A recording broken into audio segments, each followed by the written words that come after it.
ममता भूया भी थे, प्रयास में थे, लेकिन इन लोग का दरकिनार किया गया। जाति को देखकर यहाँ पे अपने पैर पर टांगा मारना, वो टांगा मार लिए हैं। वो बीडी राम को आज के भूया समाज कोई नहीं चाह रहा है। 12 बजे रात को जो है कि हम मिल सकते हैं उससे, वैसे प्रत्याशी के आप लोग वोट कीजिए, जो नहीं कि हमेशा वो दिल्ली में और रांची में ही रहे, वैसे प्रत्याशी को मत चुनिए। ममता भूया जी को टिकट दिया जाता तो उससे आप खुश थे? 10 साल से सांसद हैं, लेकिन आज विकास कहाँ दिख रहा है? तो सबसे ज्यादा संख्या है भूया जाति का, जो एससी में आता है। आज भूया जाति के चलते ही एससी में रिजर्व किया गया है। पूरे देश में लोकसभा चुनाव की तैयारी जोरों शोर से चल रहा है और मैं बता दूं कि झारखंड में बीजेपी पार्टी के द्वारा कैंडिडेट लिस्ट जारी कर दिया गया है और अभी इंडिया गठबंधन की तरफ से जारी नहीं किया गया है। तो यहाँ पे सभी भूया समाज के लोग और काफी लोग ये आशा लगाए हुए थे कि इस बार टिकट ममता भूया जी को शायद मिलेगा पलामू से, लेकिन फिर बीजेपी पार्टी इस बार फिर विष्णु दयाल राम जी को ही पलामू से टिकट दिया है। तो इस विषय में आइए इनसे बात करने का प्रयास करते हैं। सर, सबसे पहले स्वागत है।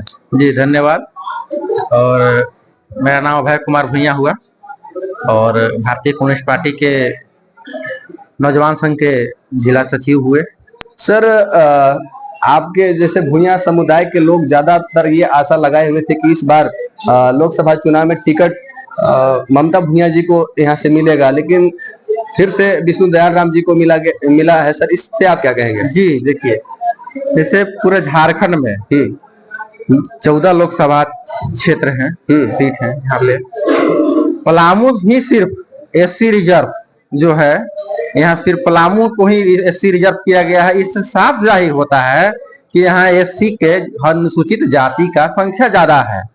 आज भी सर्वे करवा के सरकार देख ले कि पलामू गढ़वा में सबसे ज्यादा अगर संख्या है तो सबसे ज्यादा संख्या है भूया जाति का, जो एससी में आता है। आज भूया जाति के चलते ही एससी में रिजर्व किया गया है।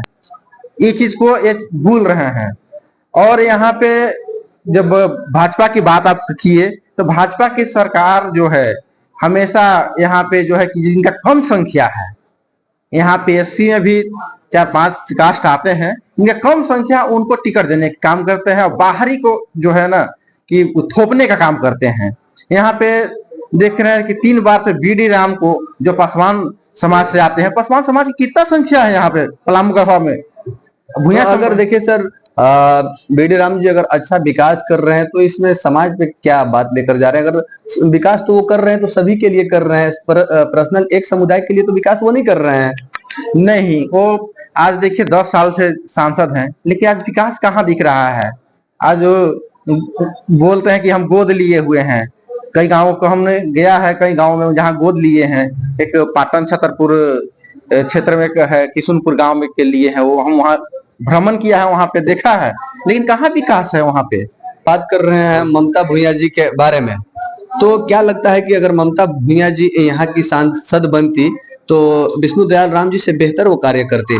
देखिए, अब बीजेपी पार्टी जो है, सबसे पहले तो जो है कि भूया जाति को टिकट पलामू से नहीं देकर, एक कहावत है गांव में, अपने पैर पर टांगा मारना, वो टांगा मार लिए हैं। वो बीडी राम को आज के भूया समाज कोई नहीं चाह रहा है। यहाँ पे और भी लोग से हम लोग सुनते हैं बीडी राम को, क्योंकि 10 साल से कुछ कार्य ही नहीं किए। भूया समाज का 2 नेता हमारे यहाँ पे बीजेपी में जो है कि फाइट कर रहे थे टिकट के लिए। एक माननीय प्रभात भूया जी थे और एक ममता भूया भी थे, प्रयास में थे, लेकिन इन लोग का दरकिनार किया गया। जाति को देखकर यहाँ पे जो है कि क्या उनका अंदरूनी मामला रहा होगा, लेकिन इनको दरकिनार किया। इससे भूया समाज को बहुत आहत हुआ है। और जब इनका लिस्ट जारी हो रहा था, उससे हम भूया समाज से सभी लोग से हमारे पास लगता है कि 50-100 उस दिन फोन आ गया कि अभय जी क्या हो गया है ये चीज।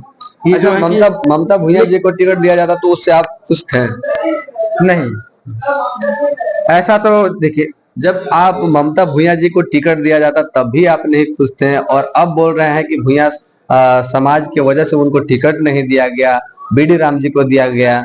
नहीं, हम तो चाह रहे थे ना कि जो है कि समाज को, आदमी को मिले जिसे ज्यादा संख्या है। हमारा भारतीय कम्युनिस्ट पार्टी देखिए तय कर रही है, भारतीय कम्युनिस्ट पार्टी लोकसभा के चुनाव यहाँ से तैयारी कर रही है। हाँ, यहाँ तैयारी कर रही है। 8 सीट पर हम लोग झारखंड में है। यहाँ देखिए पलामू से भी लड़ने वाले। हाँ, भारतीय कम्युनिस्ट पार्टी देखिए भूया प्रत्याशी जो ला रही है, कैंडिडेट लिस्ट जारी कब तक हो जाएगी सर? ये 16 को कैंडिडेट लिस्ट जारी हो जाएगी। यहाँ देखिए हमारा भूया जाति का संख्या है, यहाँ से 4 से 5 लाख संख्या है, यहाँ पे सबसे ज्यादा संख्या हम लोग का है। तो जिसका जिसका ज्यादा संख्या है भागीदारी, ये भारतीय कम्युनिस्ट पार्टी समझ रही है, लेकिन भारतीय जनता पार्टी इस चीज को नहीं समझ पा रही है। आज देखिए उनका दावेदार एक से एक, आज हम लोग समाज में बहुत तरह की मीटिंग हो रहा है, वहां निर्दलीय भी आने के लिए सोच रहे हैं लोग कि निर्दलीय आएंगे, लेकिन हम समाज से आग्रह किए हैं कि भारतीय कम्युनिस्ट पार्टी को जो एक बार मौका दीजिए, उसका भूया समाज का ही प्रत्याशी होगा कोई। अगर कम्युनिस्ट पार्टी के अगर कोई सांसद अगर बनते हैं सर पलामू से जी, तो सबसे पहला कार्य आप लोग क्या कीजिएगा? सबसे पहला अगर भारतीय कम्युनिस्ट पार्टी के अगर कोई सांसद बनते हैं जी, तो यहाँ पे सबसे पहले तो यहाँ सिंचाई का व्यवस्था हम लोग करेंगे जी। यहाँ सब खेत में पानी पहुंचना चाहिए। सबसे पहले है कि रोटी चावल जो है कि आदमी को पहले मिले। यहाँ पे बहुत ऐसे जो है कि योजना है जो धरातल पर उतर ही नहीं रही है, बस जो है कि खाना पूर्ति हो रहा है। तो हमारा मेन जो है कि काम होगा अगर भारतीय कम्युनिस्ट पार्टी, सिंचाई का हम लोग पहले व्यवस्था करेंगे। सिंचाई सबसे पहले और शिक्षा वगैरह के लिए, हाँ शिक्षा के लिए हम लोग जो है कि भारतीय कम्युनिस्ट पार्टी के देखिए केरल में सरकार है, उसी के तरह जो हम लोग हर स्कूल में चाहेंगे कि कम से कम झारखंड में मांग करेंगे, सरकार से हम मांग करेंगे वहां पे कि कम से कम केरल मॉडल जो है, एक दिल्ली मॉडल जो है कि झारखंड में भी लागू हो, इस चीज को हम लोग मांग करेंगे। और हम लोग यहाँ की शिक्षा को मजबूत करने के लिए यहाँ से कोशिश करेंगे, और यहाँ पे जो है कि जो उचित मांग होगा, योजना होगा, हम लोग लाने की कोशिश करेंगे। और हम आम जनताओं का आश्वस्त करते हैं कि हमारा पार्टी अगर सत्ता में आती है तो जो नहीं हुआ होगा अभी 10 सालों में बीजेपी के राज में, वो चीज हम लोग करके दिखाएंगे। और जाते जाते सच्चा न्यूज़ चैनल के देखने वाले सभी भाइयों को आप क्या कहेंगे? जी, हम कहेंगे कि आगामी लोकसभा चुनाव में आप जो भी आपके यहाँ प्रत्याशी जाते हैं उनको पहले पहचानिए कि कौन मेरा अपना है, कौन मेरा दुख साथी है, कौन सिर्फ वोट लेना है और वोट लेके चला जाएगा, जो हमेशा यहाँ से रहता है, जो स्थानीय है, यहाँ के स्थानीय मुद्दे को उठाएगा। हम कभी भी 12 बजे रात को जो है कि हम मिल सकते हैं उससे, वैसे प्रत्याशी के आप लोग वोट कीजिए। जो नहीं कि हमेशा वो दिल्ली में और रांची में ही रहे, वैसे प्रत्याशी को मत चुनिए। और जो है कि यहाँ का अपना घर का बेटा को और स्थानीय को बेटा को चुनिए कि जो 12 बजे रात को अगर हम बुलाएं तो पहुंचे और हमारा जन मुद्दा को जाने समझे और हमको साथ दे। वैसे नेताओं को हम इस बार चयन करें, ये आम जनताओं से हम आग्रह करेंगे।